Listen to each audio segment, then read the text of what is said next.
What's up? Rose here. I'm the creator of the Greenlands and this table reading podcast. At least 2020 is almost over. I hope you're all doing okay. And I wanted to say thank you so much for your kind support over the year. It's been absolutely delightful.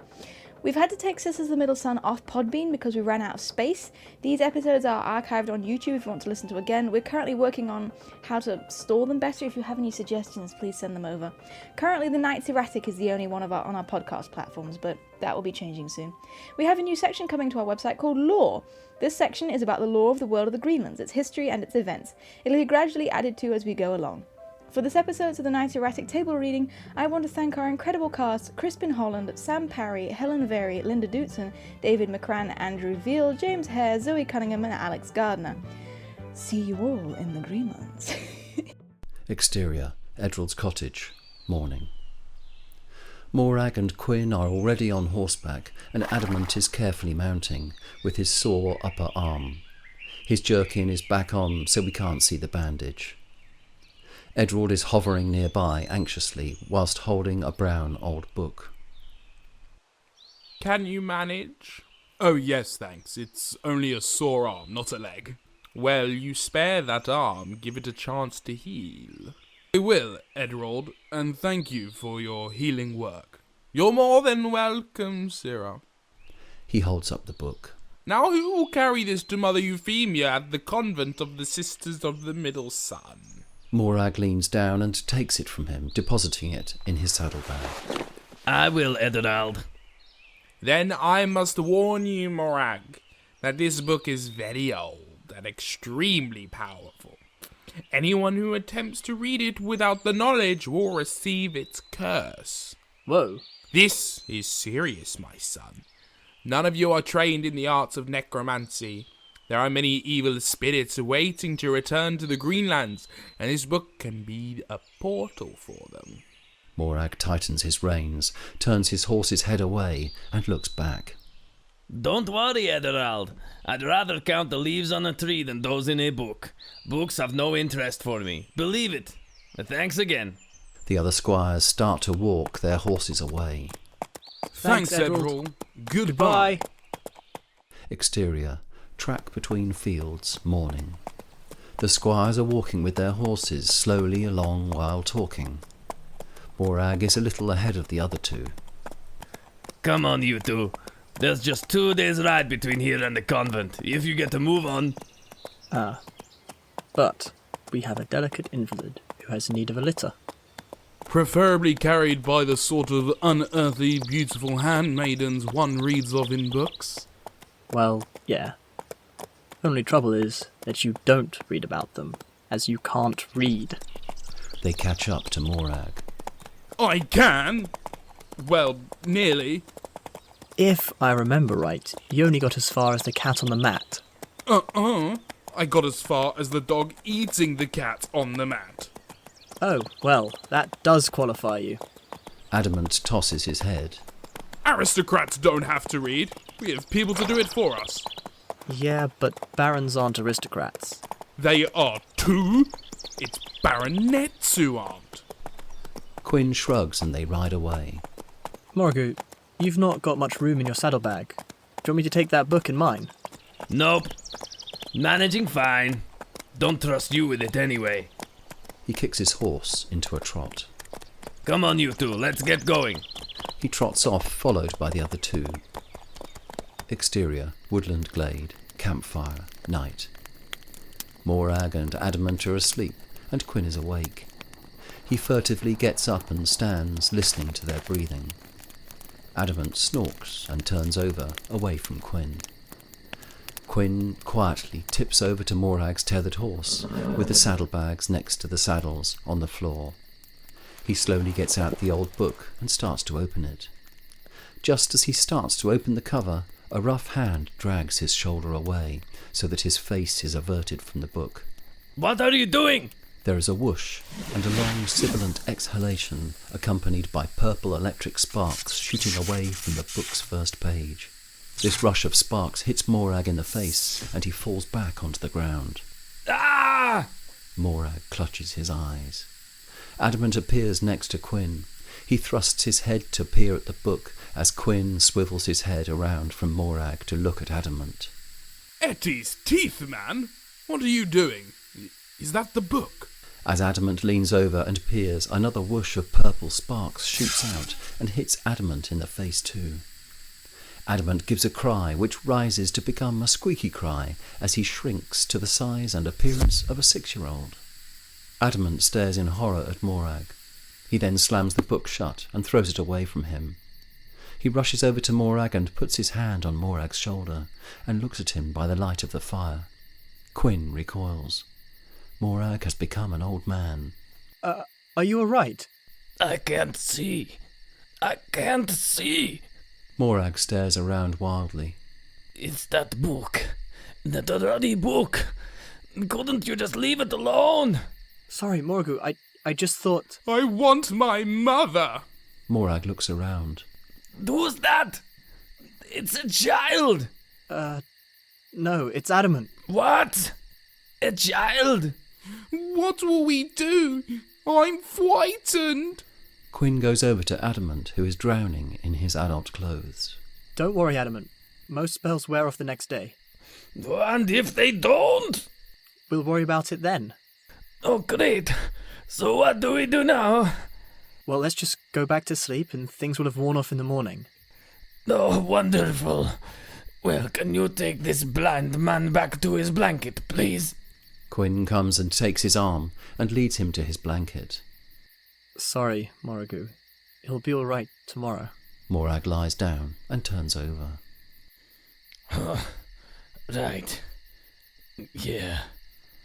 Quinn goes over to Adamant and leads him back to his bedding. Sorry, Adamant. He tucks Adamant into his blanket. Things will be fine in the morning. My father is going to be very mad with you. I think he is. Quinn lies down too, uneasily. The silence is broken by Adamant sniffing and sobbing a little. Exterior, woodland glade, morning. Quinn is having bad dreams, and then suddenly wakes. He sits up and remembers what he has done. He looks guiltily over at Adamant, who is also having bad dreams. He then looks over at Morag, only to discover, with a start, that Morag and his horse and gear are gone. He looks horrified. He sighs. Quinn goes over to Adamant and shamefacedly shakes him gently. Adamant wakes up, remembers and looks downcast. He starts sucking his thumb. Don't do that. What? Suck your thumb. Wanna pee? Well, go on then. My nurse always helps me. Well, don't look at me. Adamant gets up, tries to walk towards the trees, and falls over his adult clothes. I can't walk. Just hitch your trousers up. Adamant tries. They're too big. You'll have to sort them. Quinn goes over to Adamant. Oh, for Etty's sake. Here. Quinn rolls Adamant's trouser bottoms up for him and alters the belt setting. He also rolls up the long sleeves and alters the belt on the jerkin. Fate forfend, I'm a nursemaid now. Well, you're a naughty boy and you shouldn't have done it, shouldn't you? What? Readed the bad book.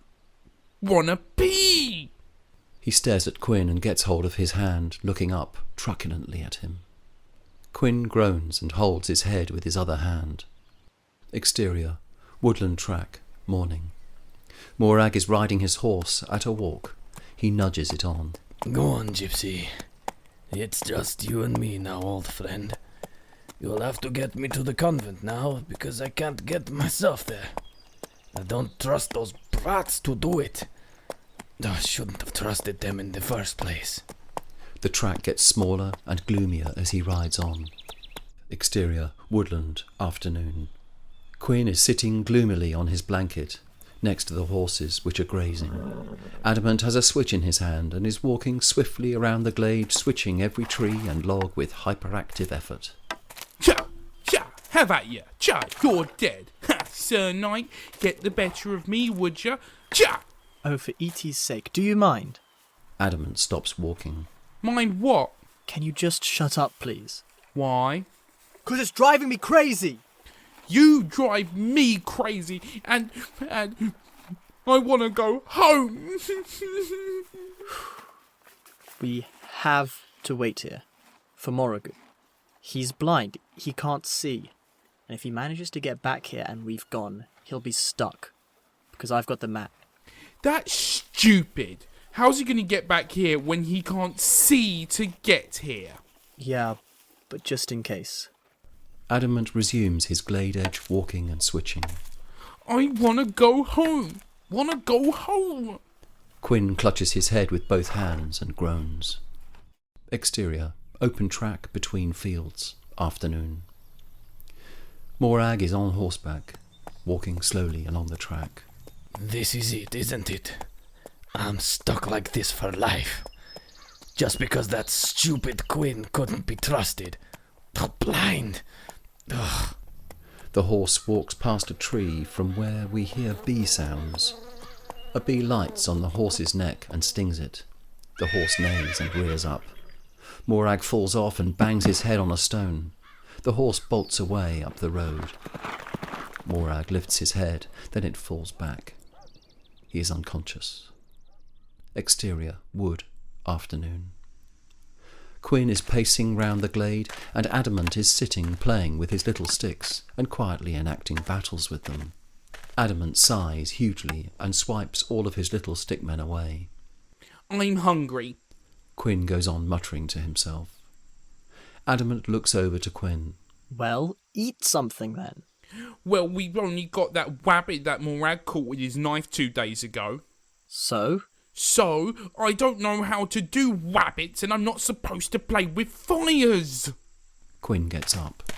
So okay. Here's me being nursemaid and making 'em's dinners. Adamant sighs, goes to his saddlebag, gets out the rabbit and throws it to Adamant. You skin the rabbit, I'll make the fire then. Adamant recoils from the dead rabbit.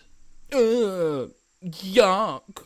Later, when it is going dark and the fire is lit, Quinn is getting the bread out of the saddlebag while he sits by the fire.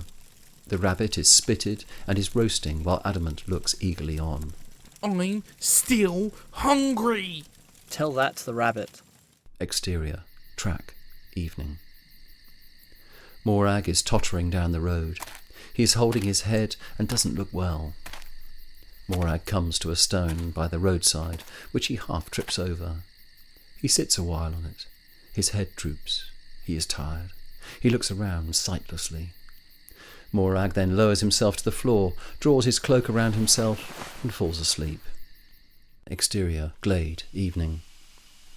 Adamant is sitting, sniffing quietly to himself, as Quinn is tying up the horse's halters to a tree branch. You've had your supper. What do you want now? Dunno. Want my mother. Want Bear Bear. Bear who? I wish I wasn't here. I don't like this. Quinn comes and sits down by Adamant. I am sorry for this, Adamant. I didn't mean for anyone to get hurt. I mean, you always seem like the one with everything going for you, and now you're just... What? Well, you know. Adamant looks down. Yeah. Small. Quinn gets up. He gets Adamant's blankets out of Adamant's saddlebags on the horse. He comes over and lies Adamant down on it, and covers him over with the other half. You go to sleep, Adamant. It'll get better in the morning. I'll sort it. Adamant is sucking his thumb.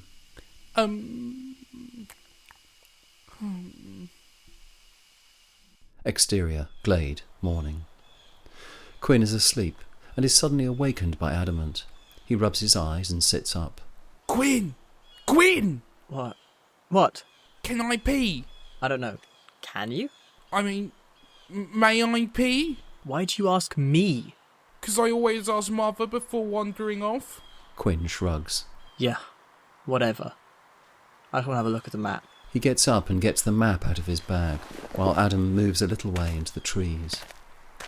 Quinn becomes preoccupied with the map, and Adamant returns to look over his shoulder at the map. There's a priory not far from here. They will be able to direct us to the Coven, and also might be able to help us with a spell on you two. Oh yes, then I will be grown up again. Get your stuff together and put it in the saddlebags, Right! He rushes over to his blanket. Exterior, next to track, morning. Morag wakes up and then groaningly realises his head hurts where he banged it when he fell. He gingerly rubs it. He looks sightlessly around and feels on the grass all around him. Morag then gets up unsteadily. Morag draws his sword and uses it, descrying partial arcs around in front of himself, so that he doesn't bump into anything.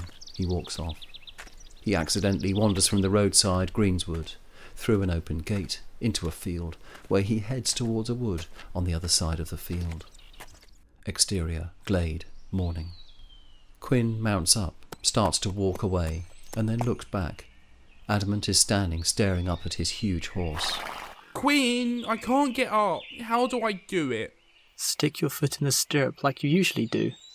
How? My wiggle wig won't go up yet.